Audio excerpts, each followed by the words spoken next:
अब मालदीव में food product को लेकर पैनिक की सीरीज स्टार्ट हो चुकी है। लोग सुपरमार्केट में जा रहे हैं, मसालों के बैग जहां भी उनको मिल रहा है जल्दी जल्दी परचेज कर रहे हैं और स्टॉक कर रहे हैं। उनको पता है कि भारत के बाद दूसरे सबसे बड़े मसालों के एक्सपोर्टर यानी इटली ने भी प्रधानमंत्री मोदी के कहने पर मालदीव के मसालों पर प्रतिबंध लगा दिया है। मालदीव के खाने में ज्यादातर मछली का प्रयोग किया जाता है और इटालियन मसालों के बिना उनका ट्रेडिशनल खाना बंद हो जाएगा।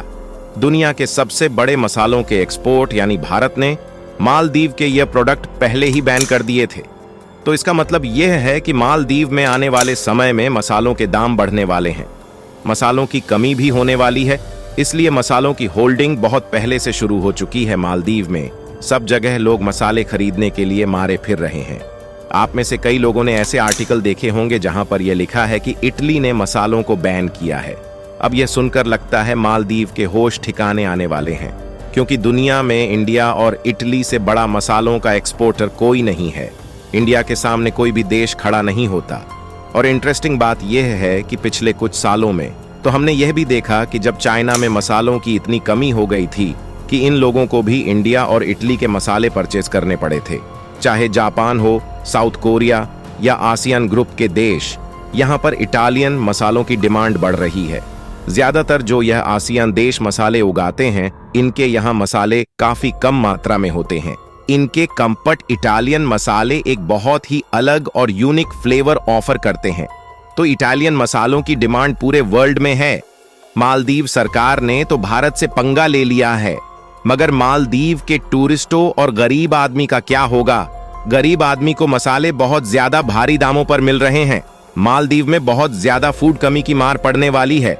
वर्ल्ड फूड प्रोग्राम के हिसाब से मालदीव के लिए बड़ी प्रॉब्लम होने वाली है। अब मालदीव को खाने के लिए बहुत सारा खर्च करना पड़ेगा। इनकी अकड़ अब इंडिया के सामने ज्यादा टिकने वाली नहीं है। पूरी रिपोर्ट क्या है इस वीडियो में समझते हैं।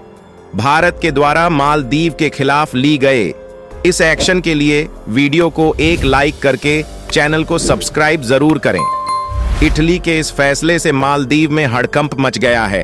दरअसल इटली दुनिया में मसालों के कुछ सबसे बड़े निर्यातकों में से एक है, जो दुनिया के कई देशों में मसालों की मांग को पूरा करता है। लेकिन जॉर्जिया मेलोनी की ओर से अचानक की गई इस घोषणा ने मालदीव में अफरा तफरी का माहौल खड़ा कर दिया है। इटली के इस फैसले की खबर मालदीव में जैसे ही आग की तरह फैली, वहां लोगों को यह पता चला मसालों का आयात बंद होने से मसालों की भारी किल्लत होने वाली है। बस फिर क्या था, देखते ही देखते वहां के मॉल में लोगों का तांता लग गया। मॉल्स में जिन शेल्फ में मसाले रखे गए थे, वहां पर लूट मच गई। जिसके हाथ मसालों के जितने पैकेट लगे, उसने उतने ही अपनी टोलिक बहुत से लोगों को खाली हाथ ही वापस लौटना पड़ा। हालांकि मालदीव सरकार ने वहां के लोगों को पैनिक ना होने की सलाह दी है, लेकिन लोगों के बीच फैले संभावित खाद्य संकट की खबर ने उनको चिंता में डाल दिया है। मालदीव में जाने वाले टूरिस्ट फास्ट फूड या प्रोसेस्ड फूड के शौकीन होते हैं, जिसको मसालों के बिना बनाना संभव नहीं है। मालदीव में फास्ट फूड स्टॉल की चेन और रेस्टोरेंट भारत और के बिना चलाना संभव नहीं है। मालदीव ने भारत से दुश्मनी मोल लेकर अपना टूरिस्ट सेक्टर खतरे में डाल दिया है। अभी तक तो इसका इम्पैक्ट दिखाई नहीं दे रहा था, लेकिन जैसे जैसे बात आगे बढ़ती गई, भारत ने कुछ ऐसे कदम उठाए हैं जिससे मालदीव में टूरिस्टों को अपना पसंदीदा खाना नहीं मिलने वाला, क्योंकि मालदीव फूड इंपोर्ट के लिए केवल भारत और इटली पर ही निर्भर है। उसके पास दूसरा कोई ऑप्शन नहीं है। लेकिन अब भारत के कहने पर इटली ने भी मालदीव को मसालों का एक्सपोर्ट रोक दिया है। यानी कि कुल मिलाकर जो सबसे ज्यादा मालदीव में खाया जाने वाला फूड है, वह अब नहीं मिलने वाला। आपको बता दें कि इसके लिए मालदीव चाहकर भी चीन से मसालों का इंपोर्ट नहीं कर सकता। इसका सबसे बड़ा कारण यह है कि चीन में भी मसालों की कमी बनी रहती है। एक तरफ जहां मालदीव और चीन आपस में मिलकर भारत की टांग खींचने में लगे हुए हैं, वहीं दूसरी तरफ भारत ने इटली को मालदीव के मसाले एक्सपोर्ट बैन करने के लिए राजी कर लिया है। इस फोटो को गौर से देखिए, किस तरीके से इंडिया और इटली विदेश नीति पर मीटिंग करते हुए दिखाई दे रहे हैं। ये वही कंट्री है जिसने भारत से काफी ज्यादा नजदीकी बढ़ा ली है। यहां तक कि जॉर्जिया मेलोनी ने प्रधानमंत्री नरेंद्र मोदी के कहने पर चाइना का belt and road initiative project Italy से बाहर कर दिया है मालदीव पर। इटली ने भी भारत की तरह अपनी फॉरेन पॉलिसी में कुछ चेंजेस किए और आज के समय ये काफी हद तक मालदीव के खिलाफ है। इटली के जो फॉरेन पॉलिसी थिंकर्स हैं, उन्होंने ये बात समझ ली है कि आज के समय इंडिया के साथ रिलेशंस मेंटेन करने बहुत जरूरी हैं। अगर भारत मालदीव का एक्सपोर्ट बंद करता है तो इटली भी मालदीव को किसी प्रकार का कोई एक्सपोर्ट नहीं करने वाला है, क्योंकि जॉर्जिया मेलोनी भारत पर जितना भरोसा करती है उतना वह दुनिया में किसी पर नहीं करती।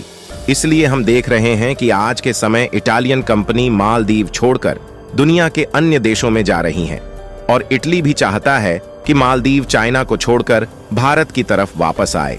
इटली ने भी रिसेंटली चाइना की जो कंपनी है उन पर रोक लगा दी है, जैसे हुए 5G, टेक 5G। तो ऐसे टाइम में इंडिया इटली के लिए एक परफेक्ट चॉइस बन गया है। अब इंडिया और इटली के रिलेशन काफी हद तक इंप्रूव होंगे। ट्रेड अपनी जगह है, पर उसके अलावा एक बहुत इंपॉर्टेंट सेक्टर है जहां पर इंडिया और इटली बहुत क्लोज आते हुए दिखेंगे। ये है इंडियन डिफेंस सेक्टर, जो सुनने को कम मिलता है, क्योंकि हर जगह हम सुनते हैं Israeli weapons, Russian weapons, French aircrafts, American weapons. मगर इटली की एक बहुत ही फेमस कंपनी फिनकैन है, इसका बहुत ही इंपॉर्टेंट रोल होने वाला है इंडिया के पहले made in India aircraft carrier में, जिसका नाम है विक्रांत। विक्रांत का जो डिजाइन है और जो इसके इंजन से रिलेटेड बहुत सारे कंपोनेंट्स हैं, वहां पर इस इटालियन कंपनी का काफी योगदान है और पॉसिबिलिटी है कि फ्यूचर में ये इंडिया के साथ और भी ज्यादा शिप्स मैन्युफैक्चर करेंगे। इंडिया का मालदीव से रेल ऐश कुछ ऐसा था जैसा लक्ष्मण का राम जी के लिए रामायण में, लेकिन उसकी जगह पीएम मोदी ने श्रीलंका के प्रेसिडेंट रणल विक्रमसिंघे को वेलकम किया। भारत और श्रीलंका के बीच पेट्रोलियम पाइपलाइन के लिए विजिबिलिटी स्टडी की जाएगी। इसके अलावा एक लैंड ब्रिज की विजिबिलिटी को भी जांचने का निर्णय लिया गया है। इंडिया श्रीलंका के साथ दोनों प्रोजेक्ट्स में बहुत इंटरेस्टेड है। एक ब्रिज जो बिल्कुल कनेक्ट करता है इंडिया श्रीलंका को, साथ ही साथ एक ओनेल पाइपलाइन जिससे श्रीलंका को पेट्रोलियम रिलेटेड जो प्रोडक्ट हैं ये परचेज करने हैं, तो कार्गो की आवश्यकता नहीं होगी। डायरेक्टली पाइपलाइन से ये लोग परचेज कर पाएंगे इंडिया से, और इससे इंडिया की इंपॉर्टेंस है वो श्रीलंका में कई गुना ज्यादा बढ़ने वाली है। इसलिए यहां पर आपका क्वेश्चन आएगा कि राम सेतु का क्या हुआ? अगर ब्रिज बनेगा तो राम सेतु का क्या होगा? इंडिया और श्रीलंका के बीच में जो स्ट्रेट है इसको कहा जाता है पाल स्ट्रेट। तो जब यह ब्रिज बन जाएगा तो इससे इंडिया और श्रीलंका के बीच में जो ट्रांसपोर्टेशन कॉस्ट 50 पर गिरने वाली है, जिससे दोनों कंट्री का ट्रेड बहुत ज्यादा बढ़ जाएगा। मालदीव के खिलाफ भारत के इस शानदार कदम के लिए इस वीडियो को एक लाइक जरूर कीजिए और अपने मित्रों तक इस वीडियो को शेयर करें ताकि उन्हें भी जानकारी मिल सके। लेटेस्ट अपडेट के लिए चैनल को सब्सक्राइब जरूर कीजिएगा। जय श्री राम।